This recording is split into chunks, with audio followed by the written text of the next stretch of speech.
And that was a hunt. Truly unbelievable. Cars are burning. More than 100 drones fiercely attacked Moscow and Russia last night. This is fucked up. Just look at this shit. The car is totally fucked. Whose is this? There, few broke through the air defenses and paralyzed Moscow and the Moscow region. Zelenograd, Solnechny Gorod, Dmitrov, Sergev, Posadolin explosions. Domodedovo, Vnukovo, and Zhukovsky airports have been shut down. The traditional carpet plan was activated. Nearly 1,000 flights have been cancelled. The Russians are in a panic. They are fighting, arguing, and calling the police. They've been stuck at the airport for days without communication, internet, food, or hotels.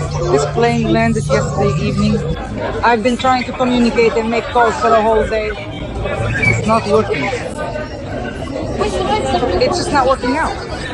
Neither the airport nor anyone else is talking, no one. It's not working! With this kind of information, we can't exchange our tickets. I've lost my Istanbul-Venice tickets, 3 tickets. Now they're asking me to pay an extra $980 for each ticket. What a pity, poor thing. It's the same thing. What's going on here? That's a Russian woman. What's happening is a boomerang effect and retribution. On the ground, there are destroyed military facilities, houses, damaged factories, and munitions in Zerzhinsk.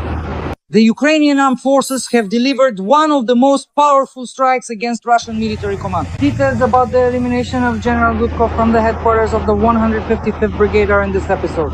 Meanwhile, Trump and Zelensky are negotiating a mega deal. The US is buying Ukrainian drones, and Kiev is getting weapons to strike Moscow and St. Petersburg. Moreover, Donald Trump claims that the armed forces of Ukraine should go on the offensive, and America will help them do it, while all of Russia trembles from explosions right outside the capital.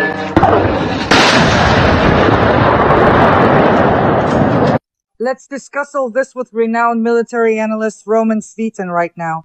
Welcome! Wishing everyone good health! Roman Grigorievich. Last night, the Ukrainian armed forces showed that Moscow is not a fortress. There were strikes.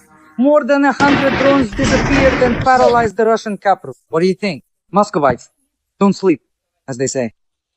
Well, the carpet command isn't given at airfields for nothing. That means Muscovites would realistically need to go to their local supermarkets, purchase incredibly magical flying carpets, and then gracefully fly on those very same carpets all the way to a distant Bali, or perhaps some other equally exotic Bali. That's essentially the rather unusual kind of mechanism Rosaviatia is now seriously suggesting for all future air travel. A flying carpet.